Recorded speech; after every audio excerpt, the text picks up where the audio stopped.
On the topic of how best to respond to the insufferable snitches manning their home windows with binoculars like they're on some wartime watch duty, looking out for their neighbors like they're enemy combatants instead of the friends that they are, there are two schools of thought. It's as true here as it is in many contexts. Should we stick with principle and try to argue with these people and convince them civilly against this sort of behavior? Or should we just fight fire with fire? Should we hold them to their own standards? Should we snitch on the snitches? Should we shame them publicly in the same way they do to others? And if you do have that thirst for snitch justice, the question is how? Sure, we can all see the Facebook posts of people insisting their irrational fear is somehow moral virtue, and we can discuss it there. But that's just a proxy. Who is actually doing the snitching? Who is sending actual snitch pics and not dick pics to Bill de Blasio? Who is actually trying to earn Eric Garcetti's rewards? Well, it turns out those records aren't as far away as they may seem. With just a little effort, a guy in St. Louis has published all the snitch complaints made in his county simply by asking nicely for the county government to turn them over. Jared Toch said in a Facebook post that he had filed a sunshine law request for the documents, every report submitted through the county's online snitch form. He later stated that he simply reposted the records from a different Facebook group that published them first, but whoever made this request, the county released some 900 snitch tips because they're considered public records according to Missouri's public records law. And not just released, mind you, but released in full. Jared's gallery of snitches and busybodies, as he's calling it, includes the full content of these snitch tips, names, contact information. There are no redactions other than a few isolated instances where federal health privacy laws apply. You can see who did the snitching, who they snitched on, what they said, and how to get in touch with these people if you want to. These snitches are fully exposed by this release. And again, there are two schools of thought on the ethics of releasing this information. Is it doxing?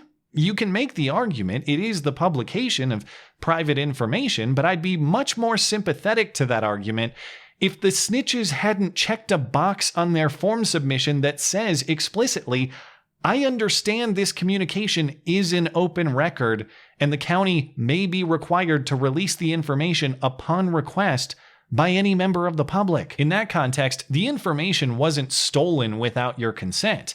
It was released with your consent. And on top of that, if you just want to keep to yourself and your own privacy, don't snitch on others for keeping to themselves in their own privacy. It is wildly hypocritical to demand the invasion of other people's privacy, but to be outraged when you face the same. And that's why Jared, the guy who posted the emails, says this is poetic justice.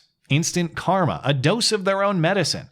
They are now experiencing the same pain that they themselves helped inflict on those they filed complaints against. This local news story even goes after him for potentially causing people to lose their jobs. He admits making the information public could cost some of the tipsters their jobs. As though these snitches aren't also causing job loss. Hey, go raid and shut down that business over there. No moral implications whatsoever. Hey, maybe don't invade other people's property? How dare you? The other consideration in the argument against releasing these records is tipster anonymity. Shouldn't we want to protect whistleblowers against crime so they don't face retaliation? Maybe.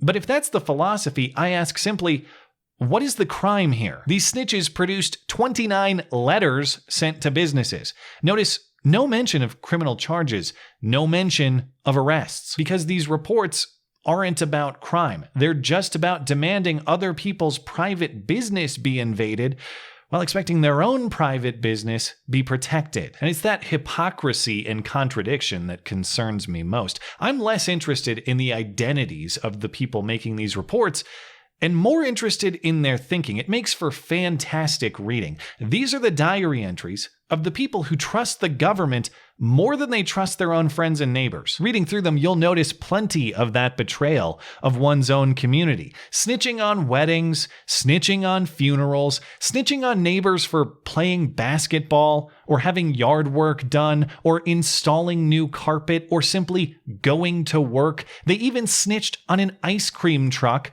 for bringing a little joy to children amid all this nonsense. There are numerous reports about this rogue ice cream truck of doom. People are concerned that excited kids can't possibly socially distance properly, and paying with cash is way too risky. Yeah, sorry kids, bring in the broccoli truck and don't bother with your piggy banks. It only accepts Apple Pay. These are great childhood memories in the making. They snitch on veterans having a dinner at the American Legion post. They snitch on parents dropping their kids off at daycare. Sometimes they even snitch on themselves, or at least nearly.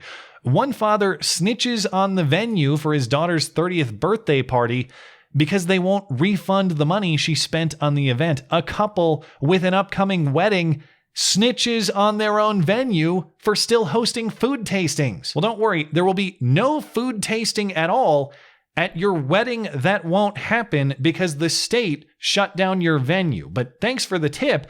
Now that you have their attention, state officials will be monitoring your wedding night to ensure that you remain at least 6 feet away from your bride at all times. One of the more glaring hypocrisies in these emails is the use of the word force. Throughout the messages, you'll see the repeated phrase, forced to work. I'm being forced to work during a global pandemic. My wife is being forced to work during the COVID-19 outbreak. My friend is being forced to work despite the stay-at-home order. Well, hey, that would be a crime, actually, considering we have a constitutional amendment that abolished slavery. Did AT&T abduct you from your home? Did this car wash hold you in shackles? Did this janitorial business purchase you at auction? You don't mean forced to work. You mean that you disagree with the terms of your employment and are free to leave that employment at any time. And while they complain about force, they actually beg for force to be used against other people. Get into Hobby Lobby and shut them down now. Send my neighbor's employees home now. We shouldn't even be allowing people to make shipments. Close them down now. Force against me, that isn't really force, is totally illegitimate. But force against others is a moral imperative. The same logic goes for personal responsibility. These snitches demand it from everybody else, but they're incapable of showing it themselves. My boss isn't being responsible because he isn't letting me work from home, these snitches complain. The cable company isn't being responsible when they claim they maintain critical infrastructure. It's irresponsible for my neighbors to have a small wedding at this time. These problems are easily solved by showing just a little personal responsibility for yourself. To that end, you have a few options. One, simply disassociate from these people. Stay in your home. They aren't going to come inside and stab you with a corona needle. And if they do, well, then you'll have an actual crime to report. Or two, actually have a conversation with your neighbor or your boss and work it out like adults. If you're the sort of person who calls the cops on your neighbor or boss before ever even talking to him, it is you who is personally irresponsible, not him. It is you who lacks the responsibility to confront even basic adversity like an adult. It is you who needs a bottle to suckle from the authority because you're a goddamn child. And until you grow up, that authority will never be able to take care of you as well as you could take care of yourself. These snitches are learning that lesson the hard way. One was interviewed by this local TV station, and she can't believe that the government failed to protect her. Now, I'm not only worried about COVID, now I'm worried about somebody showing up at my door or showing up at my workplace or me getting fired for doing what is right. Ooh, I'm so worried about people showing up at my home or business or getting me fired just for doing what I think is right, which is why I called the cops to show up at other people's homes and businesses to get them fired just for doing what they think is right. So when there is something that happens the next time, I'm not going to feel